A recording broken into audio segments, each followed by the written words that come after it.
Dartmoor prison, isolated from the outside world by walls of granite.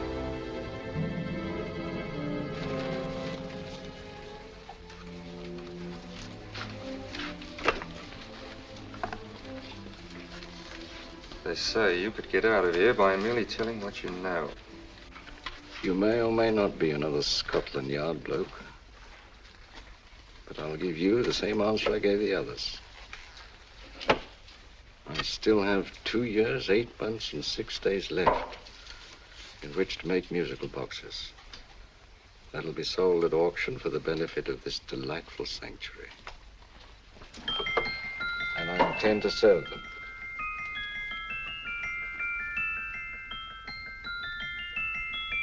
Move along. And now we come to the next object on our list, or I should say objects, because there are 3 of them. Now, ladies and gentlemen, these can be bought together or separately.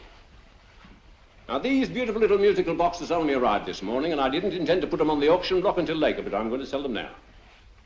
So, good friends, as our old pal Mark Antony used to say, lend me your ears. And what do you hear? Right. The beautiful tinkle tinkle of a musical box. What a lovely trinket. What a beautiful gift. Created and made by loving hands. A thing of beauty and utility. I was going to start with £5. It's a bargain, £5. Do I see any hands? If there's a connoisseur in the house, will go £3 for it. £2. £1. 10 shillings. Thank you, sir. Ladies and gentlemen, 10 shillings is offered for a musical box you couldn't buy anywhere in London for less than £5. It'd be stealing to let it go for 10 shillings. Like taking milk from a baby. All right, we're selling for 10 shillings. 10 shillings, 10 shillings is offered, 10 shillings is offered, 10 shillings is offered. And anybody give me £1? Will it be £1? Oh, won't someone give me a pound? A pound, £1 is offered, £1 is offered, ladies and gentlemen, £1 is offered. It's against you, sir. Will you go to £2? We got a £2, sir. £2. £2 is offered. £2 is offered. Going once. Twice. Third and the last call. Sold to the gentleman for £2. Sorry, my dear. Now, ladies and gentlemen, comes the opportunity to purchase an exact duplicate of the beautiful little musical box just bought by this gentleman for the ridiculous low price of £2. Now, it's exactly the same. Exactly the same. Made with the same hands. You hear that? Isn't that lovely? That tinkle, tinkle, tinkle, tinkle. Sounds like Bow Bells to me, you know, with little angels pulling on the ropes, eh? Who'll give me £2 for it? Who'll start me with £2? Will anybody start me with £2? Oh, come, ladies and gentlemen. You know, from your enthusiasm, we might all be in Scotland instead of London. Please buy it for me, Daddy. £2, certainly not. We all might be in Scotland. Besides, I don't like his manner. £1, 10 shillings. £1. £1 is ours. £1 is offered. £1 is offered, going £1. Any advance? Going once, going twice. The third and the last call. Sold to the lady for £1. Smart bidding, my dear. Thank you. We come to the third and last of these beautiful little musical boxes. Exactly the same. Tinkle, tinkle. Isn't that lovely? Ladies and gentlemen, I don't bring you here to gull you and swindle you. This is the exact replica of those 2 I just sold before.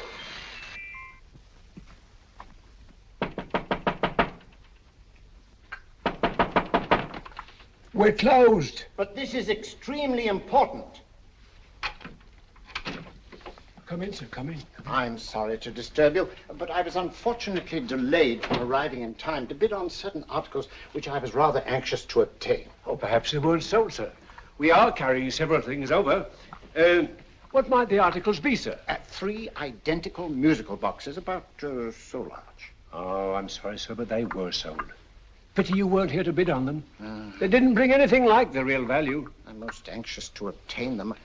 I wonder if your records would show who the purchasers were. Oh, we don't usually give out that information, sir.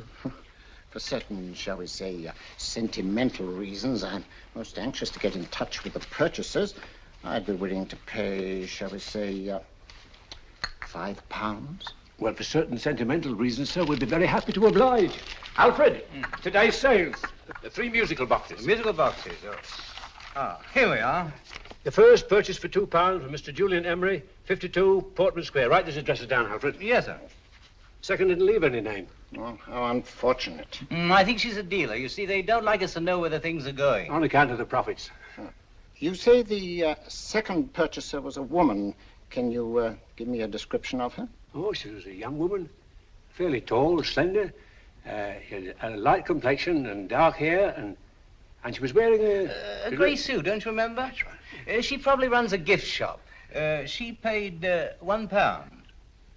You say she comes here fairly frequently? No, I didn't say so. But she does, sir. Like as not, she'll come in on Thursday. We have sales on Mondays and Thursdays. Oh. And the third box? The third, Mr. William Kilgore, 143B Hampton Way. For 10 shillings. Quite a drop from £2.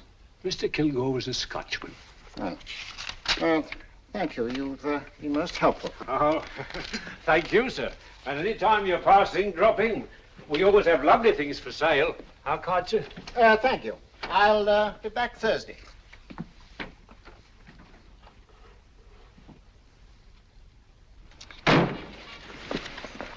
The message reached us too late. Musical boxes are being sold. Well, let's get out of here.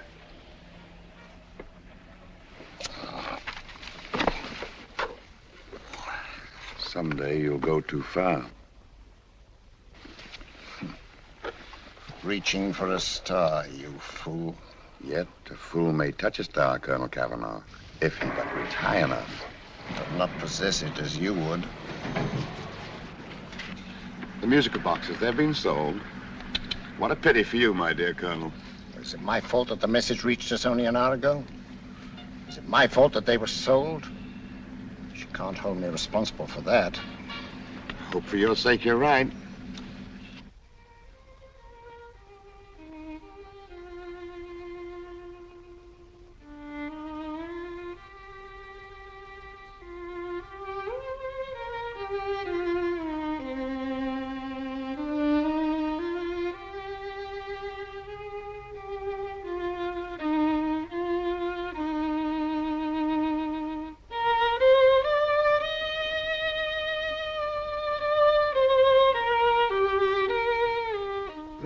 Upon you tonight at 7:45, a gentleman who desires to consult you upon a matter of the very deepest moment.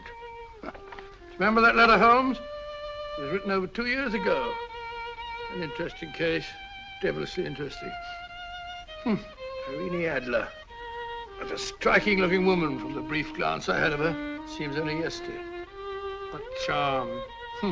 What poise, and what a mind. Sharp enough and brilliant enough to outwit the great Sherlock Holmes himself. I take it the new issue of the Strand magazine is out, containing another of your slightly lurid tales. It is indeed. And what do you call this one? I call it A Scandal in Bohemia. Not a bad title, eh? If you must record my exploits, I do wish you'd put less emphasis on the melodramatic and more on the intellectual issues involved. More on the what do you mean by that? Well, I do hope you've given the woman a soul. She had one, you know. By the woman, I suppose you mean Irene Adler. Yes. I shall always remember her as the woman.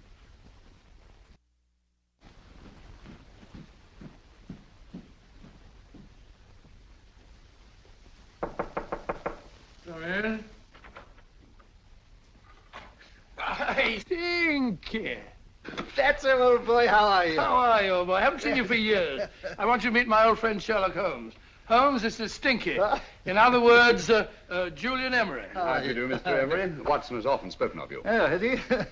Yes, we were at school together. Yes, more years ago than I care to remember, but you didn't come in here just to remind me of that. No, I just happened to be in the neighborhood and saw your lights burning, so I took the liberty of looking you up. Still writing your mystery stuff? Yes, there's a new one out this week. Good, I never miss them. Oh, good, thanks. I say that bandage makes you look very interesting. Still poking your nose into other people's business as usual? Who hit you? I haven't the foggiest notion. Somebody knocked me on the head in my own living room, and then proceeded to commit the most idiotic burglary you ever heard of. Fellow must have been balmy as a coot. Balmy? Why? Come sit down, old boy. Would you You like a cup of tea? Oh? Oh, all right. I'll go and tell Mrs. Hudson about it. Yeah. Why do you say the robbery was idiotic, Mr. Emery? Oh, simply from the fact that with about £5,000 worth of musical boxes in my living room, the thief, who I caught in the act, made off with one that isn't even worth £5. I gather you're a collector of musical boxes. Yes, I am indeed. Some of them are very beautiful, but not the one that was stolen. The thief evidently grabbed the first thing that came to his hand when he heard me coming into the room. Still, it's rather odd, isn't it, that having disposed of you, he didn't pick up something more valuable. Mm-hmm. Was there anything unusual about the stolen box? No, nothing at all. No, I picked it up in the south of France, several years ago. You say you have many valuable music boxes, and yet the thief made off with one that isn't worth £5. Sounds like rather an intriguing little problem. Yes, well, I take it that he was just an ordinary petty thief and didn't know the value. That is a possible explanation, and yet I venture to say that the average petty thief has a more extensive knowledge of the value of objets d'art than the average collector. Well, anyway, that's Scotland Yard's theory. They didn't get very excited about it. That's consistent anyway. I wonder if I might see your collection, Mr. Emery. Oh, of course you could, yes. Nothing a collector likes more than showing off his trophies. When would it suit you? No time like the present. Good. My place is just round in Portman Square. Shall we? Yes, right. Hello? Where are you going? Stinky hasn't had his tea yet. Oh, I'm sorry. We're going round to my place, where I'm going to give you something better than tea.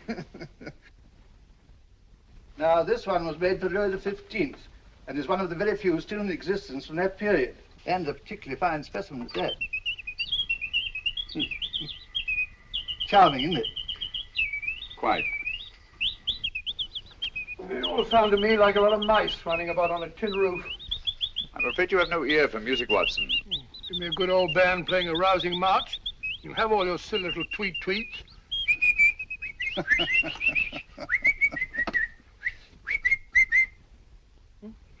Another room. This is me.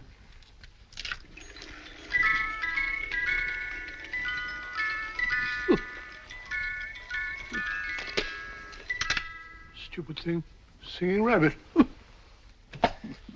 What would you say offhand is the value of a box like that, Mr. Emery? Well, it's hard to say offhand, but I think we'll bring about £500 or £600 today. It's the gem of my collection. Yet a thief who steals an oddity like a musical box passes up one worth £500 for one of almost no value at all. Odd. Very odd. What was the stolen box like, Mr. Emery? Oh, just a plain wooden box about so big. Mm-hmm. As a matter of fact, I have one over here almost exactly like it. I picked this up yesterday at an auction room in Knightsbridge. Paid only £2 for it. Of course, I wouldn't in the ordinary way add one like this to my collection, but the tune intrigued me. I'd never heard it before.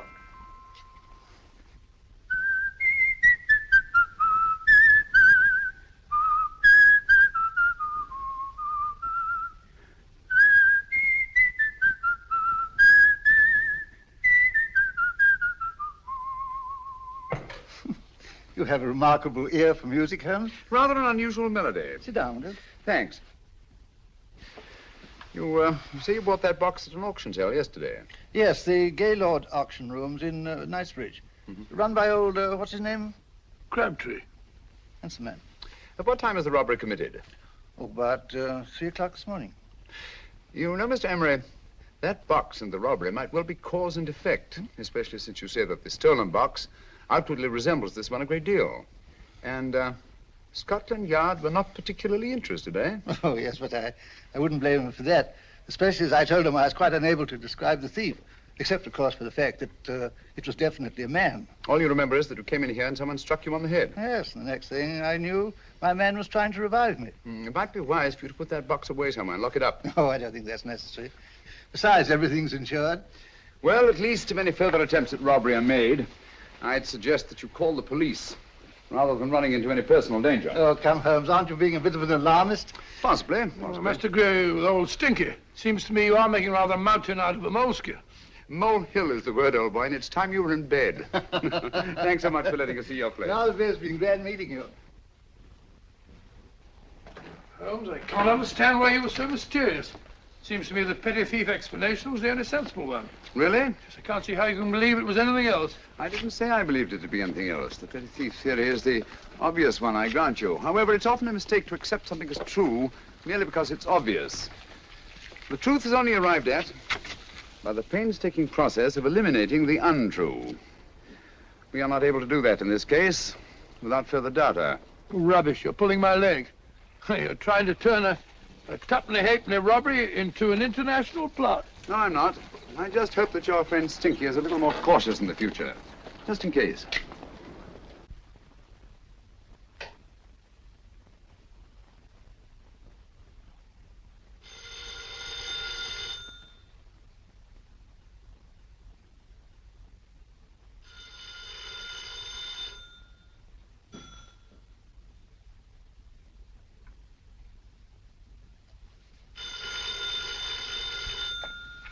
Hello? Yeah? Julian Emery here. Who? Why, of course I remember you, Mrs. Courtney. Yes, you're the one bright spot at that appallingly dull affair of Lady Sanford's. Huh? Of course it isn't too late to come round. Yes, I shall be delighted to give you a drink. I tell you what, come straight up and I'll leave the door unlatched. Right, well, 15 minutes? Good. I shall be counting each moment. No, I mean that, really. Right, goodbye.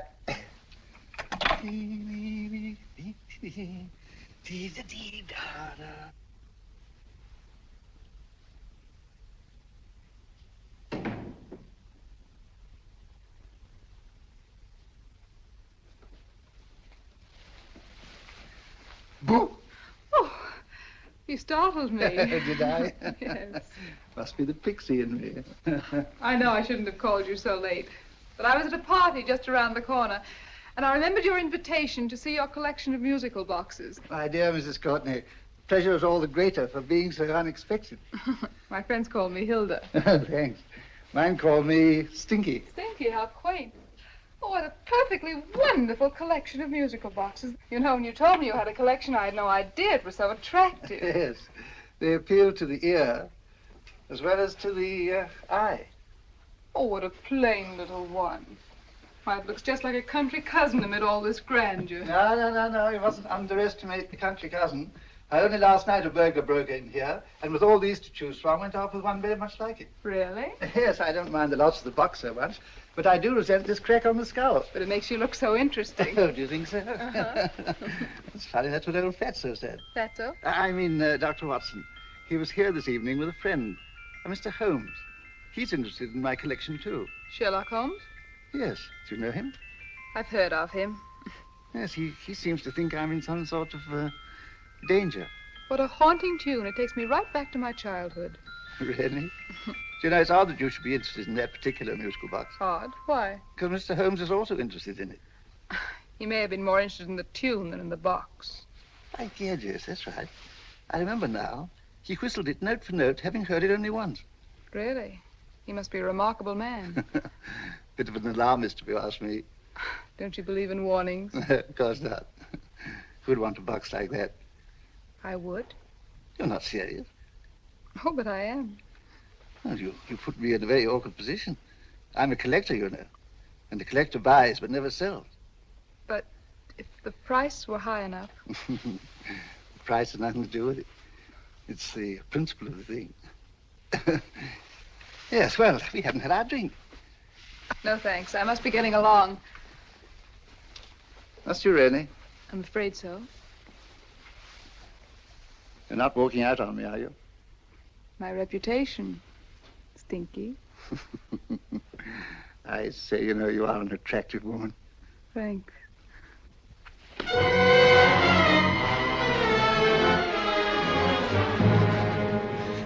You fool. I told you to wait outside. What did you have to kill him for? All I had to do was walk out with this. He held you in his arms. Don't touch him. Don't touch anything. Now get out. I'm sorry. You're sorry. What about me? This is murder. What about Scotland Yard? What about Sherlock Holmes? Now get out!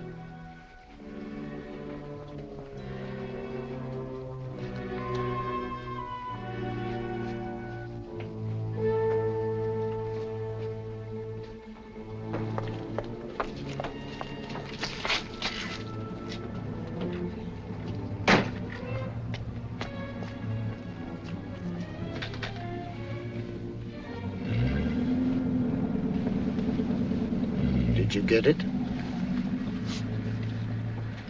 Good. Did you have any trouble with him? Just a matter of murder.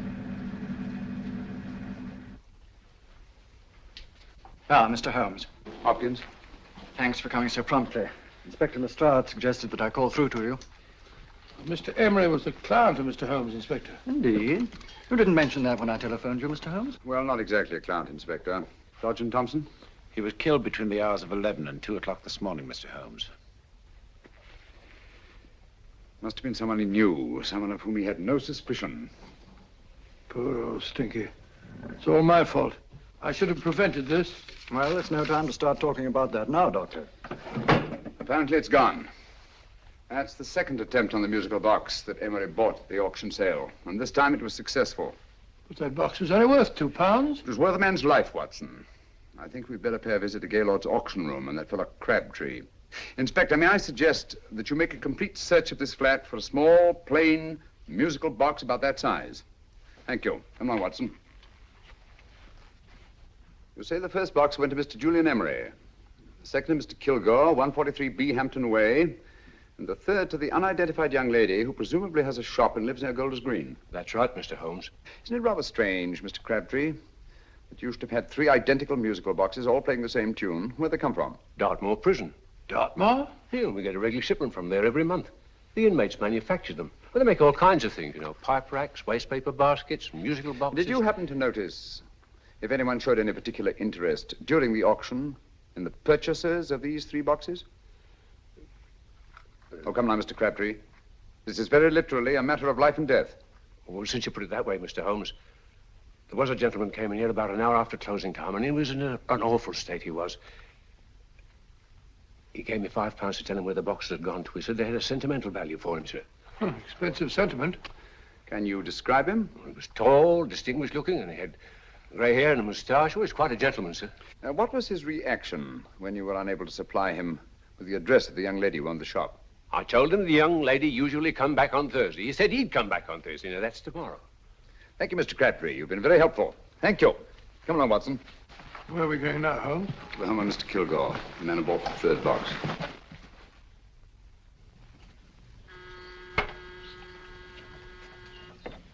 But hang it all, Holmes, how do you know those other 2 musical boxes are of any importance? I don't, but I certainly have no intention of waiting until the owners are murdered to find out.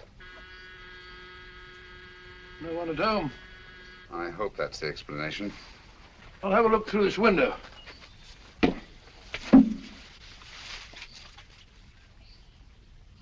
Doesn't seem to be anyone there. The whole place seems deserted as far as I can see. Yes. Mr. and Mrs. Kilgore at home? No. When do you expect them? Oh, in an hour or so. There's no use your hanging about. They don't buy nothing from peddlers. Peddlers? My good woman, this is Mr. Sherlock Holmes. Sherlock Holmes? Oh, go on. Do you mind if we come in and wait? My business is rather urgent. Well, I've got to go out and do my shopping. And I don't know as Mrs. Kilgore like any strangers nosing about. Quite all right, I assure you. Well, I've got to be off. You two wait in the parlour. And no smoking either. Mrs. Kilgore says it smells up the house. Funny old girl, Holmes.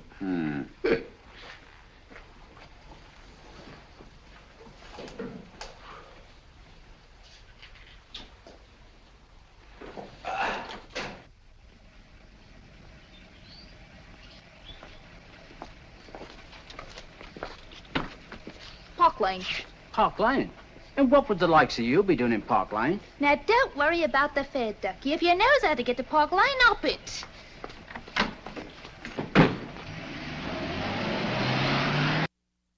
You know, Holmes, I've been thinking. There must have been something hidden in that box of old Stinky's. Stolen jewelry, possibly. What's up, Holmes? Listen. What's just the steam in the water pipes?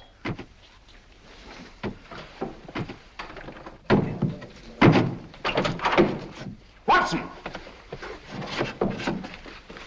Great Scott! Come on, Holmes. Get on the chair here. It's all right, my dear. There. Now, don't worry. It's all over. There you are, dear. Don't cry anymore. She tied me up and shut me in the cupboard. I know. She won't come back. Did you show her your new musical box?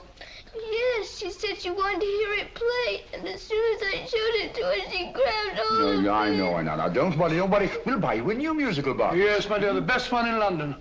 Watson. Oh, what a fool I've been. What do you mean, Holmes? She took the musical box out of this house in that market basket, right under our very noses. Why could the Kilgore charwoman want to take the music box? She isn't the Kilgore charwoman. She's a consummate actress. An extremely clever, unscrupulous woman who will stop at nothing. Take care of the child, will you, Wolfella, until our parents get back. Explain everything to them. Of course I will. But, Holmes, where are you going? Somewhere, somehow. I must get to the young lady who bought that third musical box before our opponents find out. I only hope that I won't be too late. Oh, no. No, darling, you mustn't cry anymore. Now, cheer up. Would you like to hear old Uncle make a noise like a duck?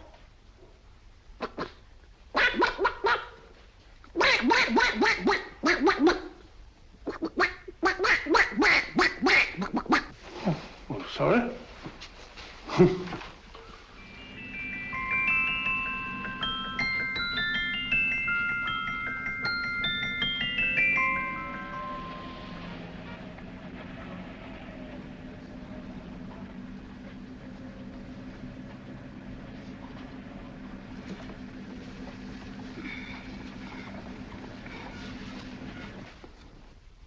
Now, ladies and gentlemen, how much am I offered for this beautiful lace Dresden china figurine? A lady of the French court. Now, this is the genuine article. What a beautiful ornament for your mantelpiece. Or you could use it as a centerpiece on the dining room table. Now, will somebody start me for £10? Will somebody start me for £10? £8? £7? All right, £5 is offered, £5 is offered, £5 is offered, £5.10, £5.15, £5.15. £6 is offered, £6, going once, going twice. The third and the last call. Have you all done? Sold to the lady from Twickenham for £6. Next, we have a real museum piece, ladies and gentlemen. A fine 19th century doll. The costume and exact replica of the holiday clothes worn by the Hungarian peasant women. Now, ladies and gentlemen, an article like this would cost you from £15 to £20 in a West End shop. I'm not going to ask for anything like that. Who'll give me £2 for it? £2. Anybody offer me £2? £2 for the Hungarian? £2? £1. What? Did anybody give me £1? Anybody offer me £1 for the doll? £1 is offered, ladies and gentlemen. £1 is offered. Now, I'm not going to waste your valuable time or mine in trying to get one half of what this beautiful doll is worth. If the young lady can steal it for £1, that's her good fortune. So it's going once, it's going twice, the third and last call. Any more? Sold to the young lady for £1. And now, ladies and gentlemen, may I draw your attention to something which may be a great surprise to you, worthy of any collection. The only other one like it is in the British Museum. It's a Ming vase of the 7th dynasty. This vase lay in a large collection somewhere outside Rome for over 2 centuries, I understand. It was discovered there by the noted antiquarian Sir Andrew Coppleston. Now, some of you may remember Sir Andrew Coppleston. Besides being a noted traveller and antiquarian, he's also a gentleman rider.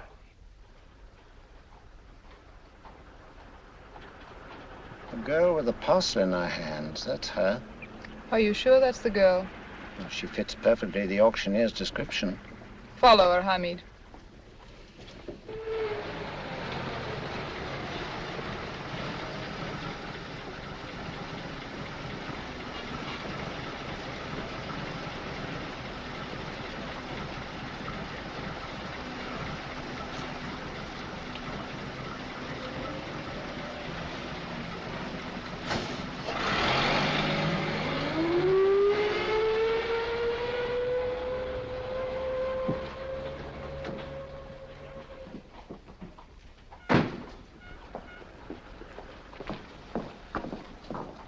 It's lovely, dear. And only £1.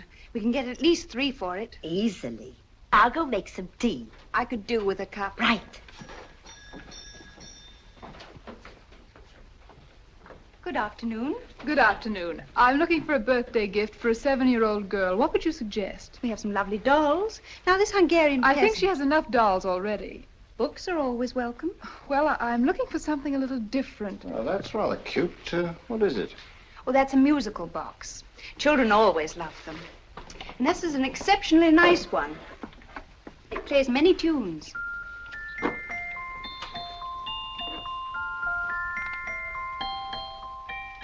Have you any others? Yes. If you'll just step this way. I have only 2 left.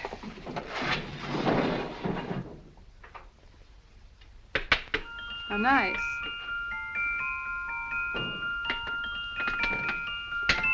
Are you sure this is all you have? I'm sorry. They're rather hard to find, you know. That's our entire allotment.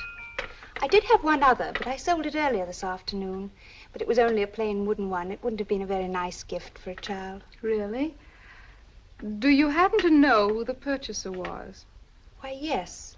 He left his card, just in case anyone should inquire for him.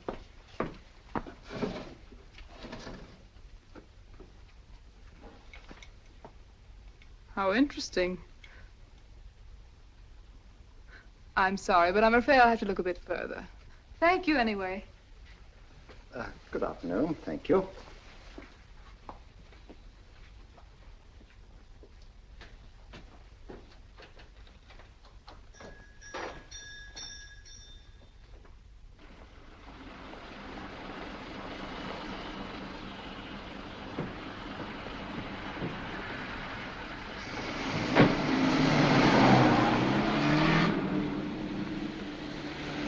Heavy! Follow that cab. Here now, what? Scotland Yard. Hop in.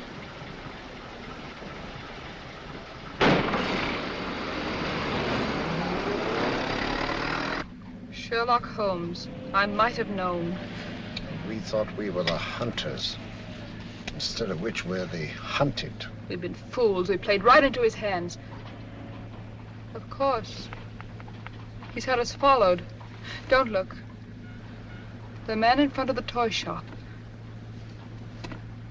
Hamid, turn sharp right at the next corner and again at the next.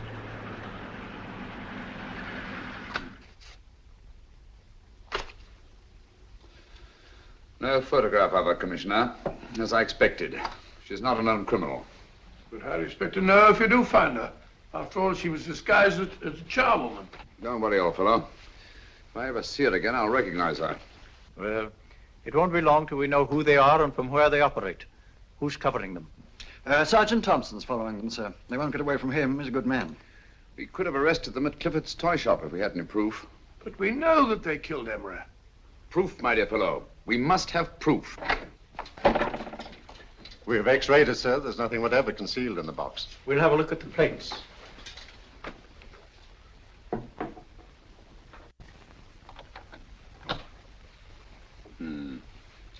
There must be some clue. And it's probably so obvious that we've all overlooked it. Seems to me we're up against a bunch of lunatics. Not lunatics, my dear fellow. Extremely astute, cold-blooded murderers. What can these little musical boxes have in them that's so important? Don't forget they were made in Dartmoor prison. You can smuggle stuff into prison, but not out. Do you want us to break the box apart, sir, to see if there's anything the x-ray hasn't caught? No, not yet. Do you mind if I take it? Certainly. Thanks.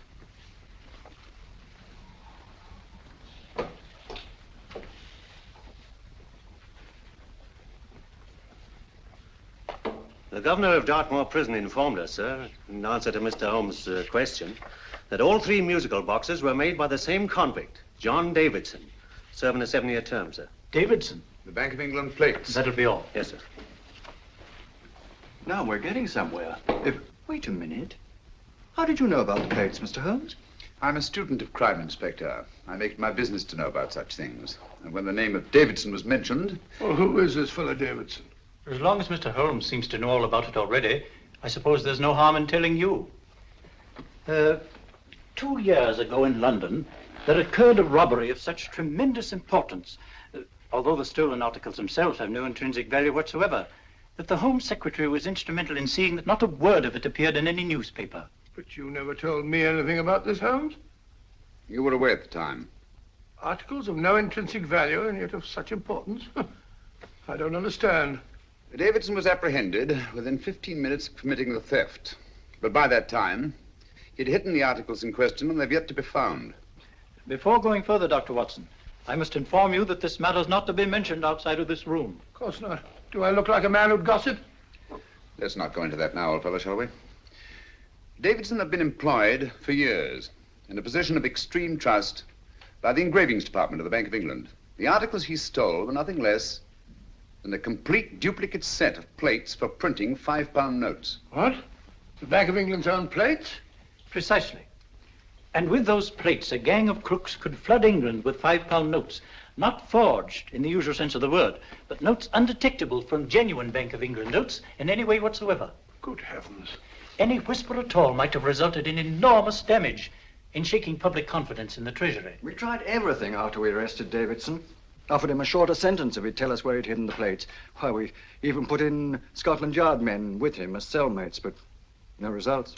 Obviously, Davidson is a man of strong character and infinite patience. Yet suddenly he feels impelled to smuggle out the secret of the hiding place of the plates to his confederates. Why? I don't understand, Mr. Holmes.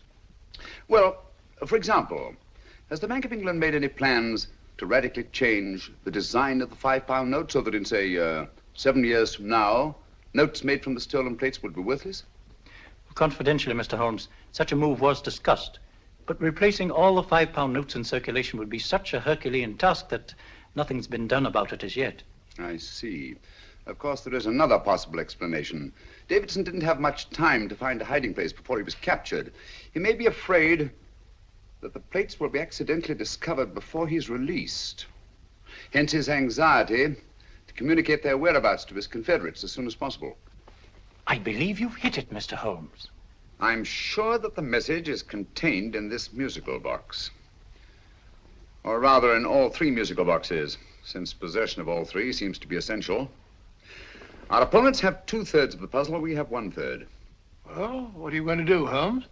Try to deduce the message from the 1/3 that we have.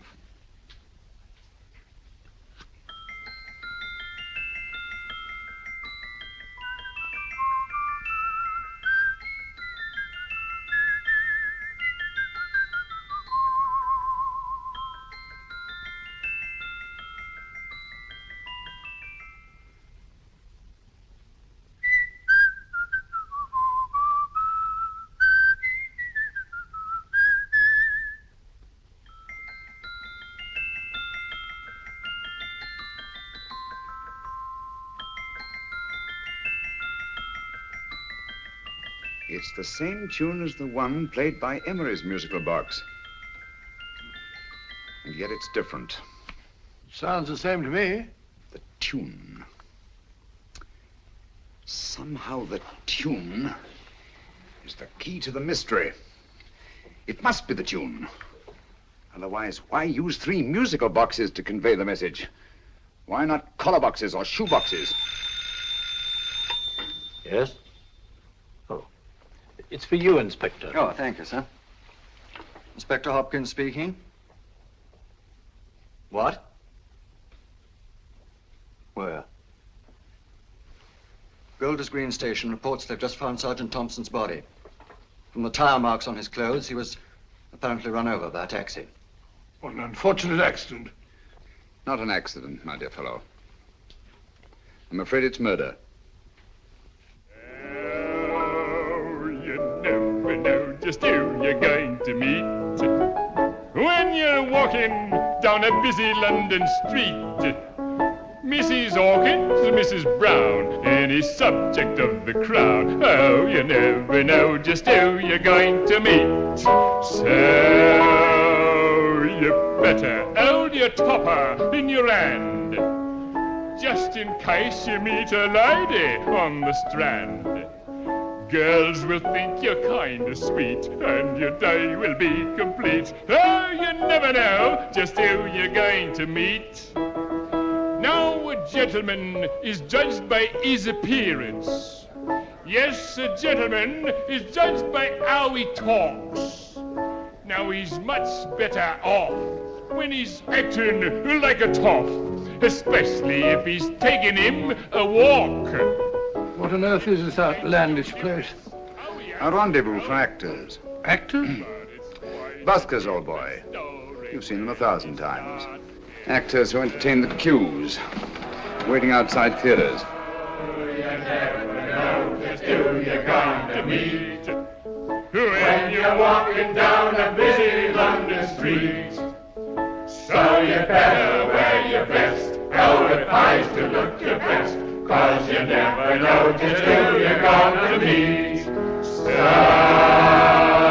you better keep your manners right in view, just in case a lie gives a how'd you do. Keep your trousers in a pleat, shine your shoes and keep them neat, 'cause you never know just who you're going to meet. Blimey. Mr. Holmes. How are you, Joe? Never met him. And yourself? Fine, thank you. I want you to meet a friend of mine, Dr. Watson, Joe's sister. Oh, well, any friend of Mr. Holmes is a friend of mine. Hi, Joe. He did me a good turn once that I'll never forget. Yes, I cleared Joe of a most unpleasant charge. Murder, no less. Oh, really? By proving to the satisfaction of the police that he was busy at the time blowing open someone's safe. That's right, Governor. Good gracious me. Joe, now you can help me. Come on, buzz off, buzz off. Come on, up it, up it. Can't a gentleman have some peace and quiet around here? And you too. There you are, Mr. Holmes. Now we can have some peace and quiet around here. Thank you, Joe. There's £5 in this for you. Well, I wouldn't want to take it on myself, sir, but I can get somebody to do it for you for half of that. You don't know what the job is yet. For £5? Murder, ain't it? What? No, Joe, not murder, just music. I want you to identify a song for me. Oh, there ain't a song that's been written that I don't know. That's why I came to you. Of course, the violin is more my instrument, but, oh, well, here we go. Now listen to this, Joe.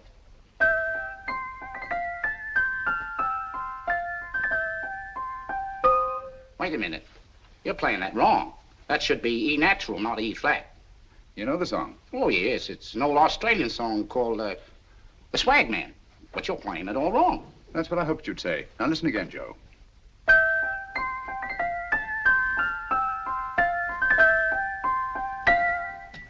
That's the same tune, all right, but you're making different mistakes than you did the first time. No, not mistakes, Joe. Call them variations. Here, play the song for me, will you, the way it's written.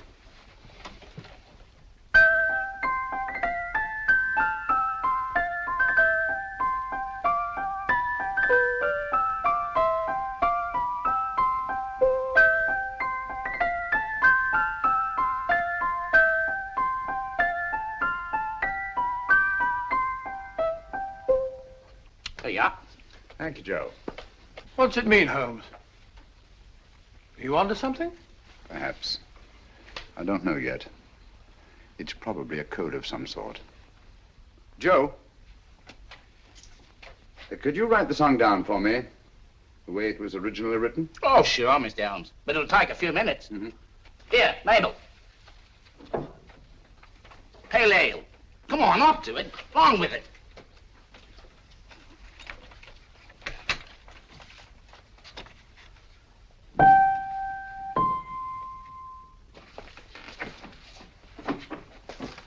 Well, obviously it isn't the lyrics. No combination of those words made any sense at all. The variations in the way Emery's musical box played the tune are different from the variations in the one we have. You sure? Quite. You see, I took the trouble to memorize the tune as played by Emery's box that night we were with him in his flat. Holmes, you amaze me. Elementary, my dear fellow. One of the first principles in solving crime is never to disregard anything, no matter how trivial. But why are 3 boxes? Why not 1? Because the message was obviously too long to be conveyed by any one variation. Then there's the 3rd box, the one that woman took from the Kilgores. That contains yet another set of variations. Yes, well, it's all beyond me. Well, all we have to do now is to find the secret of the variations. Not a very easy problem to solve, my dear fellow.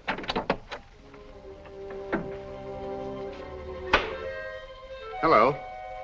What's up? We've had company.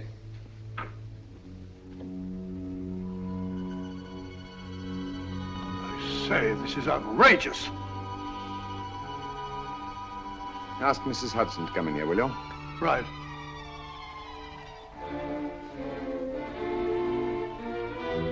Mrs. Hudson?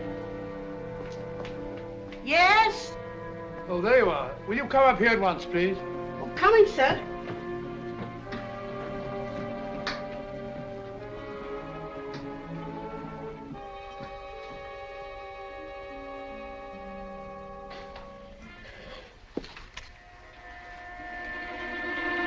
Mercy me, Mr. Holmes.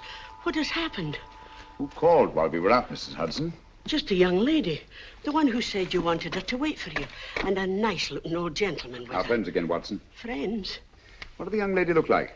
Oh, I couldn't see her face. She had a heavy black veil on. But she had such a nice way with her. Oh, I'm sorry, Mr. Holmes, if I've done anything wrong.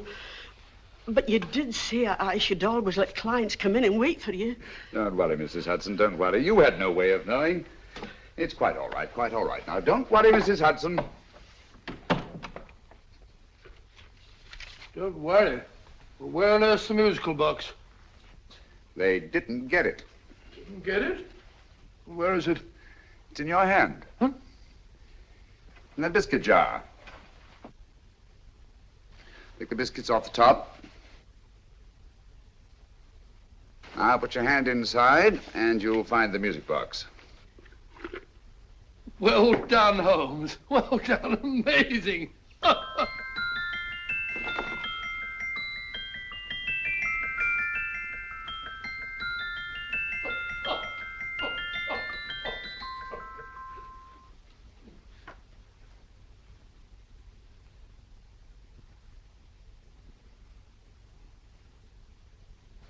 Whew. Nice fresh smell. Like a pub after closing time.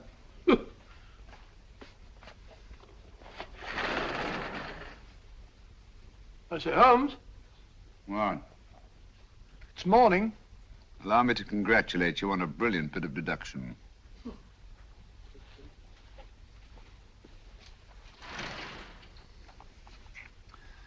It's not a transposition, not a polygraph transposition, not a trigraph, nor any known form of decoding. How about the Morse code? Have you tried that? Yes, at about 3 o'clock this morning. I'm sorry, old man. I was only trying to help.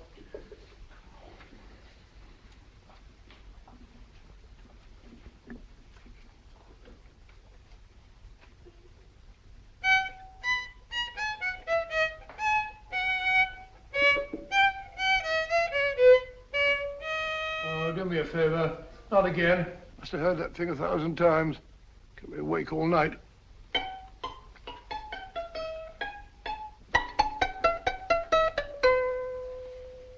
Not a very distinguished composition, I grant you. You know perfectly well I don't know one tune from the other. When I was a kid, my people tried to have me taught the piano. I've always felt sorry for that old teacher of mine. The poor old girl finally reached the point of numbering the keys for me. 1, 2, 3, 4. Even then, I never progressed beyond... Numbering the keys, Watson. The 19th key of the keyboard is the 19th letter of the alphabet. S. Here. Write it down when I give it to you, old fellow, will you? The first altered note. Write S first. Now, the 8th key is H. The 5th key, E. The 12th key, L. The 6th key, F. S-H-E-L-F. Shelf. Your piano lessons were not in vain, old fellow. You've solved it. Thank you. Thanks, old bean. Hold it. We now have 2/3 of a message. Behind books, 3rd shelf, secretary, Dr. S. Presumably, these are the first and second portions of the message. And this gang has the first and third parts of it. Precisely. Then it's a stalemate? Yes, Commissioner, but we can't leave it like that. There's no doubt in my mind that they'll try to secure our third of the message that's missing. Well, I assume you've taken every precaution to guard the Clifford music box. Oh, yes, it's carefully hidden at Baker Street with Dr. Watson on guard. However, I'm reasonably certain that, difficult as it may be, we can find the plates even without the missing part of the message. Behind books, 3rd shelf, secretary, Dr. S. Well, outside of the fact that Davidson hid the Bank of England plate somewhere in London, Mr. Holmes, I don't see that we've progressed at all. Allow me to point out to you, sir, the key words Dr. S. It looks as if the plates were hidden in the house of the doctor. Whether S stands for his first or last initial remains to be determined by a process of elimination. Well, there must be 10,000 doctors in London with S for a first or last initial. Precisely. And every one of them will have to be questioned in person. That's why I say this is a task for Scotland Yard. It's a task, all right. But Scotland Yard has searched worse haystacks and found the needle. Well, for the time being, I'll leave the matter in your hands, gentlemen. We'll call you if and when we get a lead on our mysterious Dr. S. Thank you. In the meantime, I intend to follow up a little clue concerning a cigarette.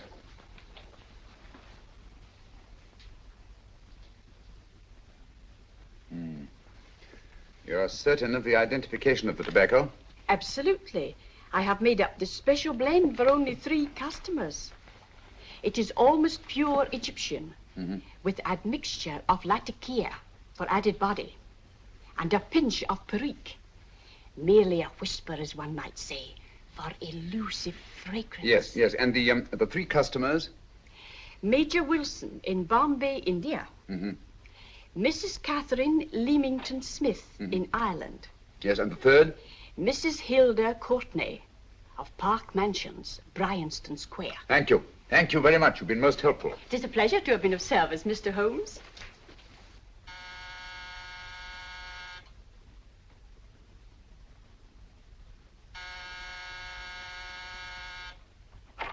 Yes? Mrs. Courtney? Yes. My name is Sherlock Holmes. Oh, do come in. Thank you. I've heard of you, of course, Mr. Holmes.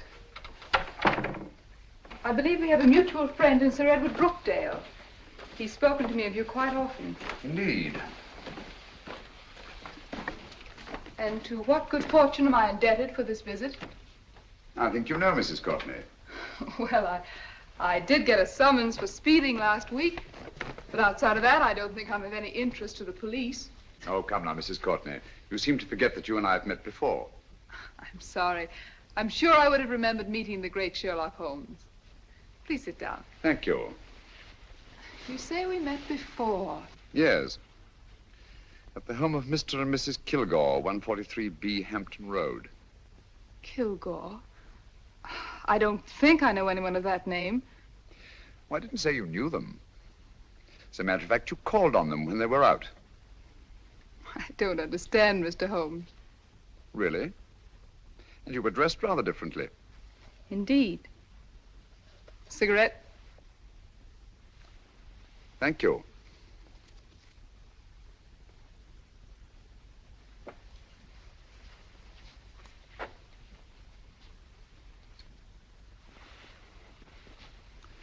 Thank you. You know, Mrs. Courtney, people generally forget, in assuming a disguise, that the shape of the ear is an almost infallible means of recognition and identification to the trained eye. Evidently, you've mistaken me for someone else. Oh, no, not at all. Though naturally, I expected your denial. But when you paid your visit to my rooms at Baker Street, you carelessly left behind another identification. They're, identical, aren't they? Yes, I must admit they are. You see, Mr. Holmes, to catch one as clever as you, I had to use a very special lure. I knew you'd be unable to resist the bait of my cigarette, having read with great interest your monograph on the ashes of 140 different varieties of tobacco. I should advise you not to move, Mr. Holmes. I must congratulate you on your ingenuity, Mrs. Courtney. It was indeed a brilliantly designed trap. Thank you, Mr. Holmes. Praise from a master is indeed gratifying. I shall always cherish the memory of your flattering words. Memory? Precisely. I'm afraid these gentlemen have a most regrettable task to perform. Unless, of course, you care to turn over the missing musical box with your pledge to take no action against us in the future. I'm afraid that will be impossible. I thought that would be your answer. Hamid! Careful! Careful. There's no need to be unnecessarily rough with our distinguished guest. You realize, Mr. Holmes, that your demise will not take place here. The corpus delicti, you know. Well, naturally. Shall we go? It So fearfully awkward having a dead body lying about. Don't you agree, Mr. Holmes? Another dead body shouldn't weigh too heavily on your conscience, Mrs. Courtney.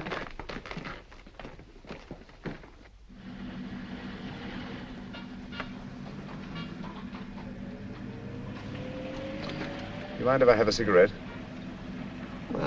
Don't see why not.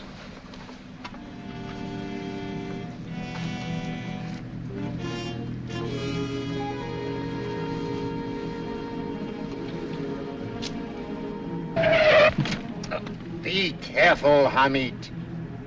It's the brakes, they bind. Thank you, Colonel Kavanagh.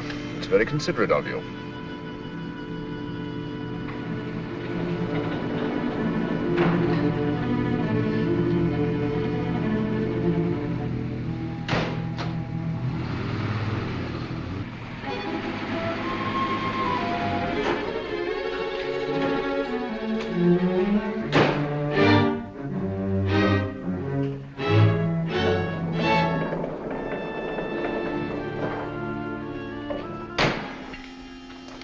You'll be happy to know, Mr. Holmes, that your death will be a painless one.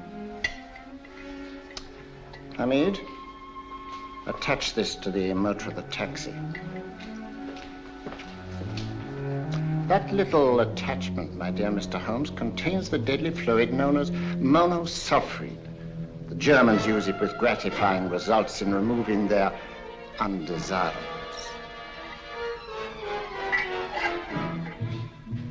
Start the motor.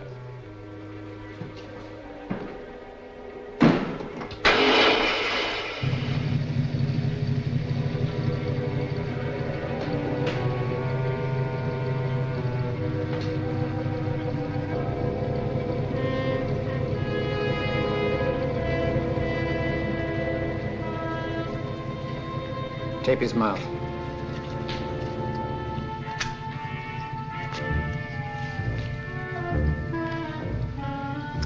Now, up with him, Hamid.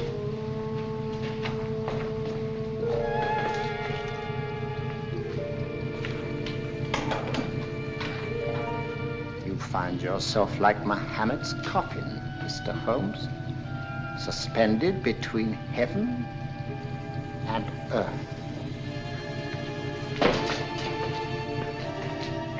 Plenty of fuel in the tank?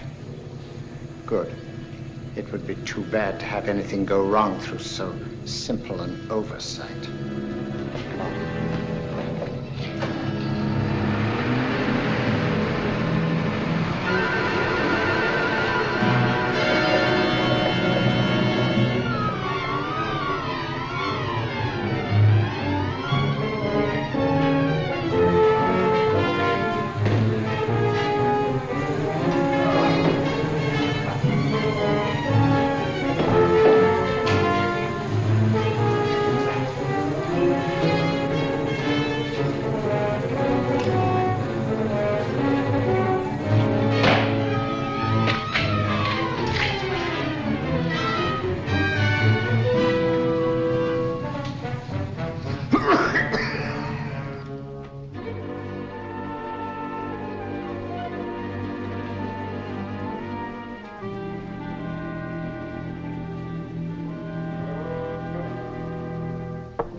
Good afternoon. Mr. Sherlock Holmes? No, I'm Dr. Watson. Oh, of course, Dr. Watson. How stupid of me. Oh, so this is stupid of me. Won't you come in? Well, I really came to see Mr. Holmes. Oh, I'm afraid he's out. I don't know when he'll be back. Perhaps there's something I can do. Won't you sit down? Thank you. You know, Sherlock Holmes and I have been engaged on a great many cases. Oh, really? Yes, indeed. As a matter of fact, this very moment, we're involved in one of the most baffling... Oh, well, won't you tell me your trouble, and I may be able to help you. That's very kind of you, Dr. Watson. Perhaps if I wouldn't be imposing too much. Imposing? Oh, there's no imposition. No imposition at all. A pleasure, I assure you. Now, tell me all about it, Miss Williams. Mrs. Williams. I live in Surrey, Dr. Watson, and I've come up to London in sheer desperation. My only sister has disappeared, and the local police seem utterly unable to find her. Well, Holmes and I solved a case exactly like that once. Very interesting as far as I remember. I call it the adventure of the solitary cyclist. Oh, sorry. Now I come to think of it, it wasn't so very similar. Entirely different. I don't think what I was saying. Where were we? She's only 17, Dr. Watson, and until she disappeared last Thursday, she seemed to be in the best of spirits. Well, possibly a romantic entanglement? Oh, no, nothing of the sort. She left no note, didn't even pack a bag, no explanation.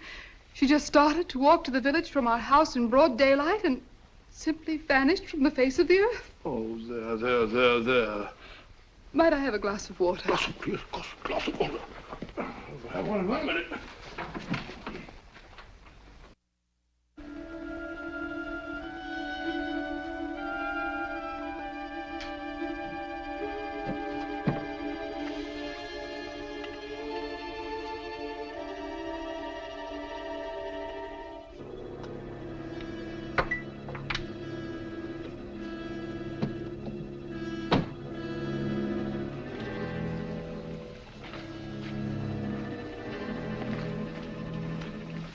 There you are, my dear. Thank you, Dr. Watson.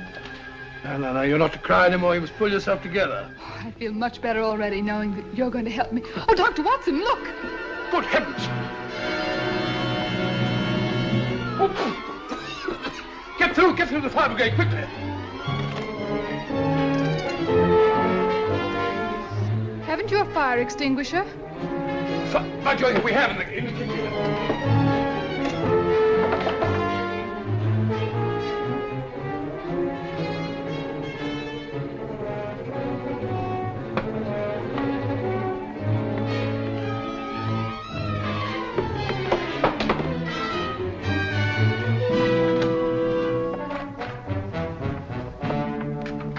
Don't you worry, Miss Williams. We'll have this thing out in no time.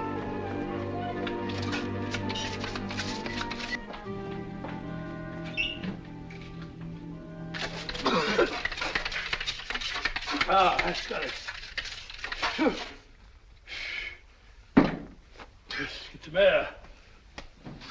Well, you see, there was no need for the fire brigade after all. I hope you weren't too frightened, Miss Williams. Oh, gone. That's the trouble with women. They always lose their heads in an emergency. Well...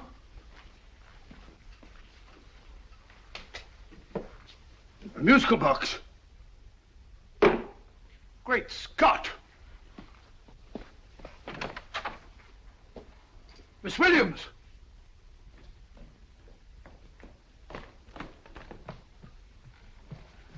Well? Good. And Holmes? By now, Mr. Holmes has no doubt exchanged his violin for a harp. Always assuming that heaven is his destination. And now that we have the missing musical box.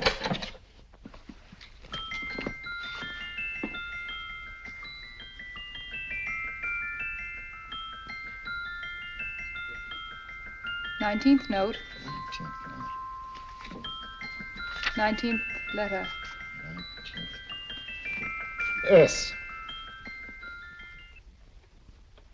He hasn't been there, you say? Holmes, where on earth have you been? I've been trying to get you at the club, at Scotland Yard, all over London. You were looking for me in the wrong places. Holmes, terrible things happened. I've been duped. That woman, she made a complete fool of me. Well, what do you mean? Well, she came here, let off a smoke bomb. I thought the whole place was on fire, and my first thought was to save the musical box. No need to say any more. She has the box. Yes. Don't blame yourself too much, old fellow. She's an extremely clever antagonist. Smoke bomb, you said? Well, you can console yourself with the thought that your charming friend is at least a reader of yours. What do you mean? If I remember correctly, you wrote about my little experiment with smoke and the cry of fire in a story you entitled A Scandal in Bohemia, which has just appeared in the Strand magazine. All right, old boy. Don't rub it in. Well, it may cheer you up to know that you made a fool of me, too. That cigarette stub was planted here for one express purpose. We're going to bandaging around this place. Bandaging? What's the matter, Holmes? You hurt? Explanations will have to wait until later. At the moment, we're faced with a problem which I fear is insurmountable. Come over here, old boy, will you? Right. Our opponents are in possession of all three parts of the code. And here are we, while the Bank of England plates pass into their possession. Cheer up, old fellow, cheer up. As Dr. Samuel Johnson once said, there's no problem the mind of man can set that the mind of man cannot solve. What's that, old fellow? I was just quoting Dr. Samuel Johnson. He said there is Thank you, Watson, thank you.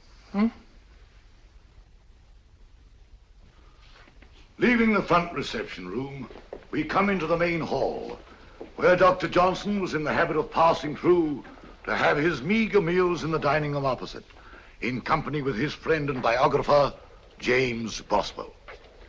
We will now pass up the stairway, which remains in its natural wood finish, just as it was when the good doctor was here. The framed etching on the wall is believed to have been presented to Dr. Johnson by the distinguished painter, Sir Joshua Reynolds. I've been told here that that picture was given in by Mrs. Thrale, and it's definitely not a Reynolds. Is that important, my dear? Oh, I'm sorry. This way, ladies and gentlemen, please, this way. Move along, children, move along. The secretary's not on this floor. Patience, Hamid. I've a feeling My that... dear Colonel, with Sherlock Holmes out of the way, what could go wrong?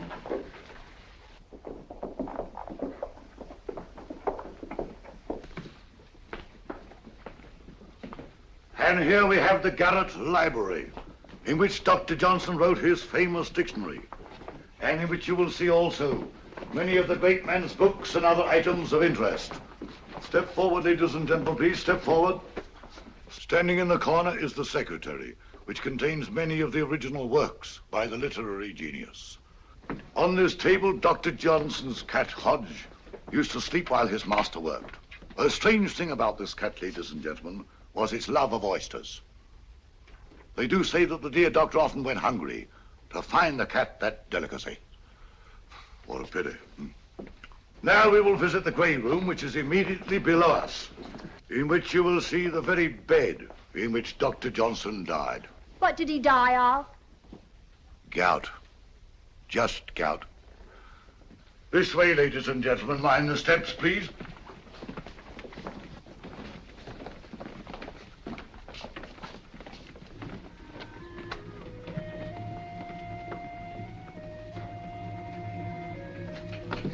Your keys.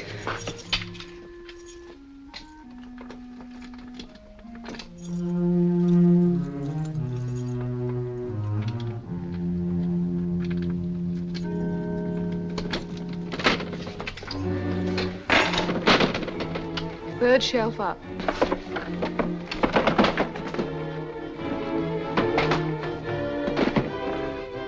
The knife.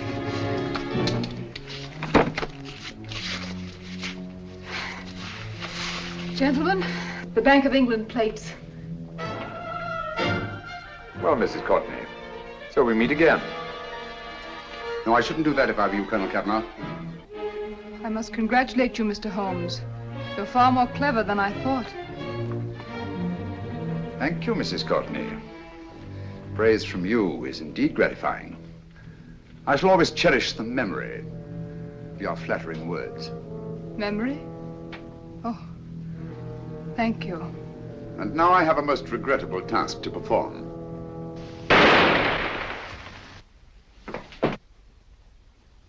Holmes!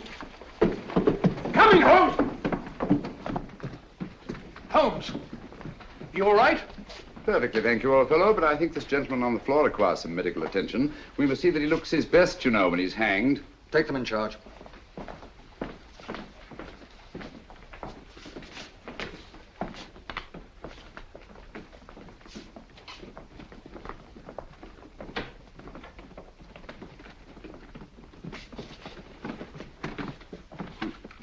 A brilliant antagonist.